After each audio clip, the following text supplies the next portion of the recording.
I read Summer Beach Reads.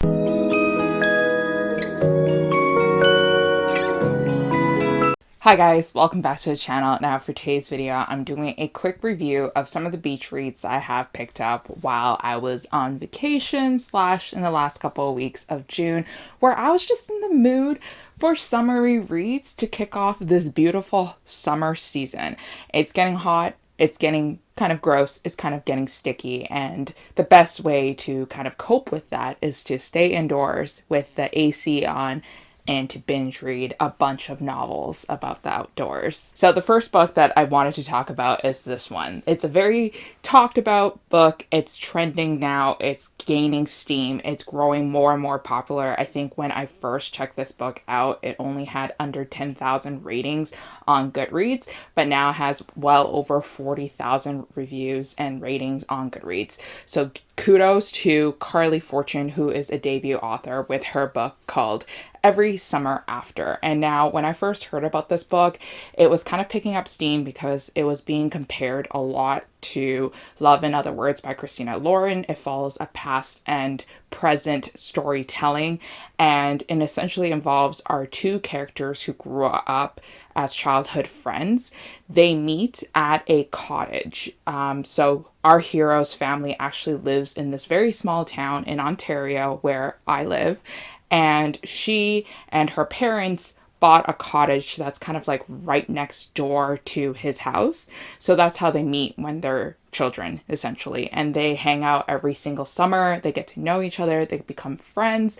And then every summer, she kind of goes back to that cottage and spends like the 3-4 months there while she's not at school. So we get the present plot line. So we know that something has happened that has destroyed this friendship between our two characters, and we are kind of like reading through every single chapter knowing that something's hanging over them, and you're just kind of racing to the finish to figure out what could have possibly happened that could have destroyed such a perfect friendship and possible relationship that could have blossomed. And we are racing to the finish line, to the end of the book, to realize what could have possibly she have done to have ruined this beautiful friendship / relationship.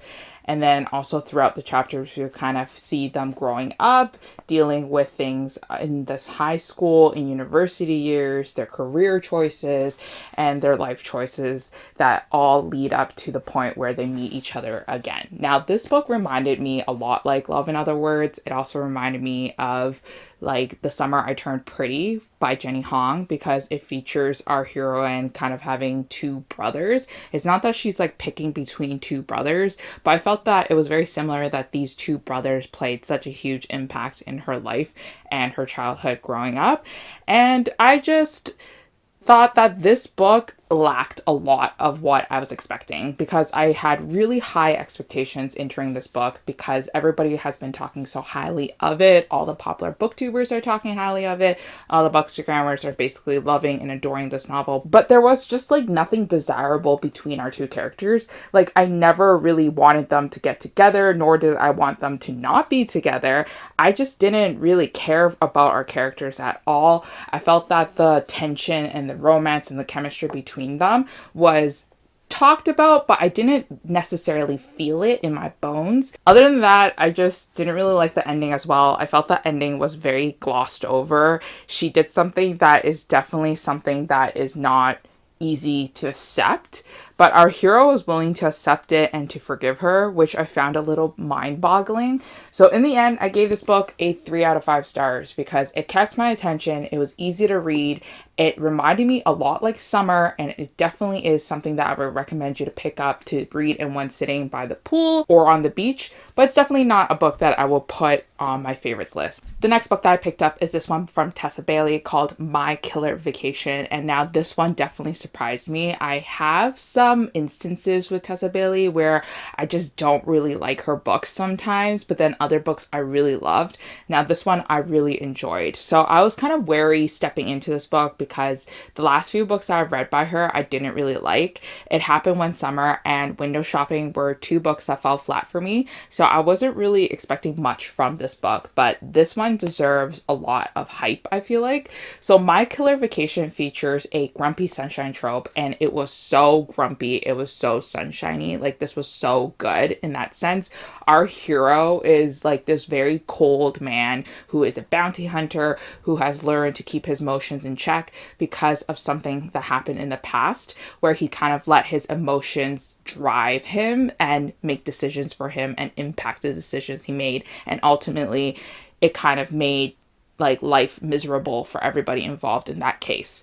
So our heroine is a school teacher and she's very nosy and she's like an amateur sleuth, and she basically has this vacation planned out with her brother, and she saved up a lot of money so that they can stay at this really nice like summer cottage house.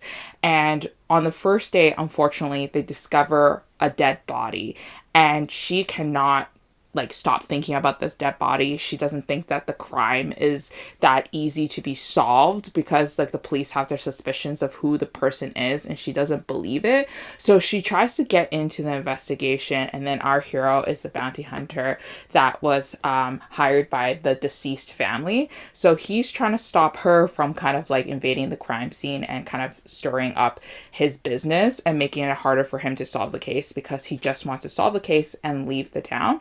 But then now he's kind of looped in with this school teacher who is adorably cute and incredibly sexy, and someone who he is extremely attracted to, but he knows deep down that he should not get anywhere near her because he knows that she's more of like a white picket fence type of character, and she is not going to settle for kind of like a no strings attached relationship.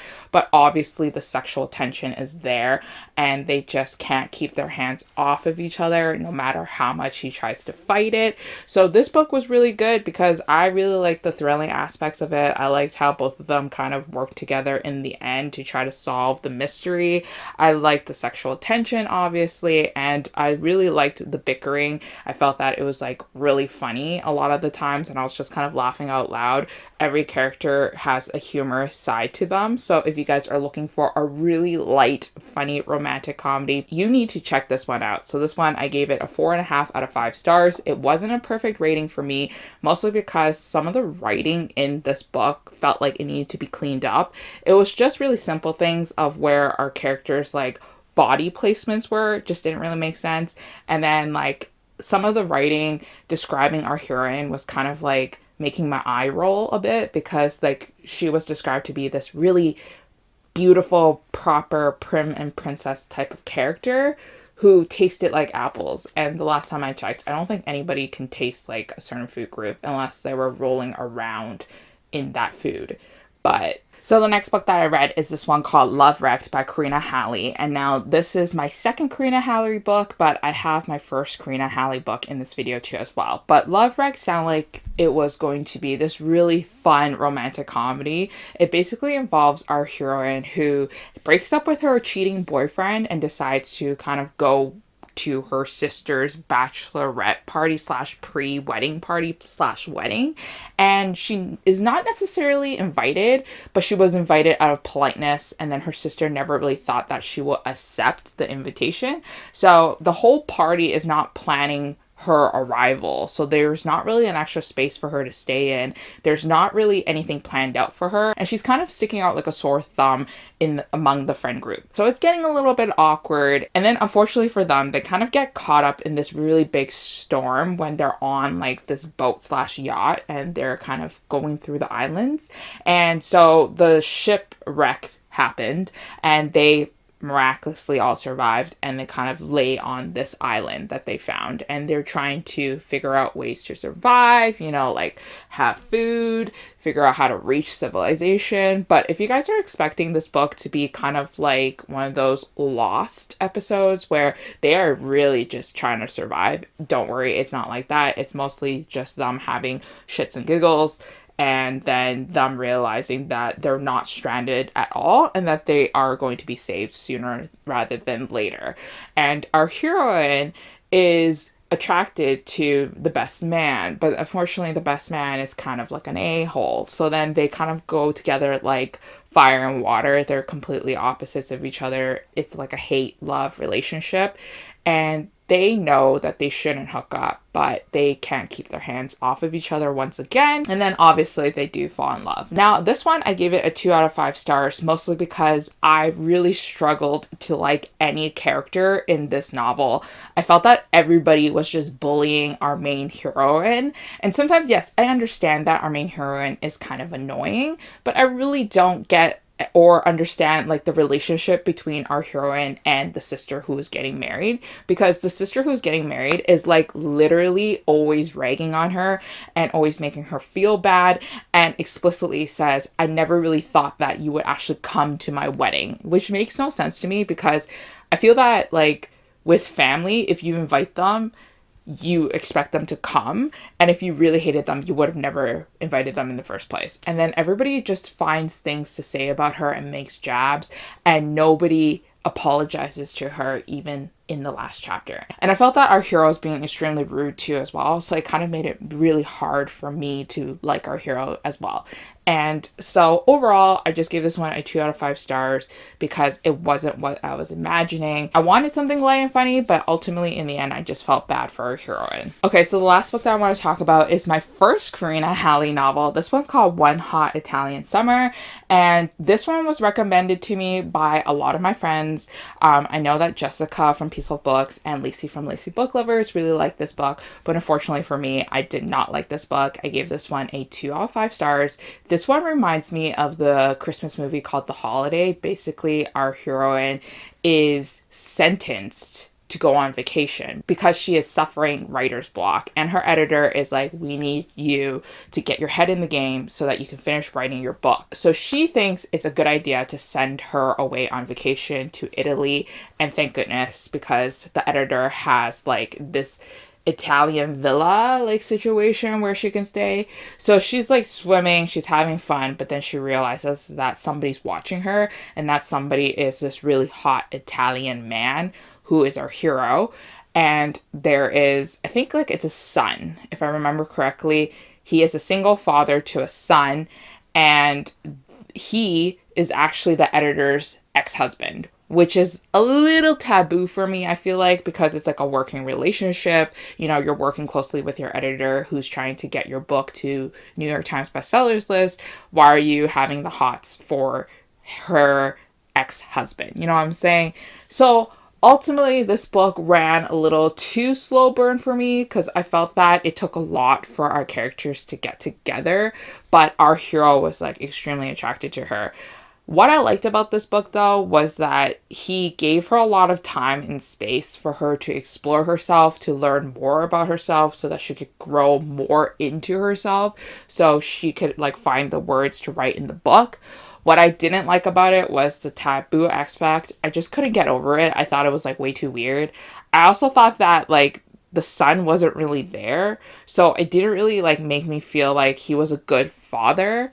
And then a lot of the times the book was just running too long and it got really boring, and I felt that there was this lull in the storyline. So I didn't really like it, and I feel like you might like it a lot if you guys are going to Europe, but because I wasn't going to Europe, I just didn't really care about our two characters too much. And then another thing that I didn't like about the book was that when our son, or the character's son, was in the storyline, he was just super annoying, and he just like kept making these like remarks and these comments and these actions that really ticked me off. But anyways, that is it for all the summary reads I have read recently. I'm excited to be reading more beach reads this summer, so if you guys have any recommendations for me that you have read recently that I haven't mentioned in this video, please let me know in the comments down below, and I'll see you guys again next time in a new video. Bye.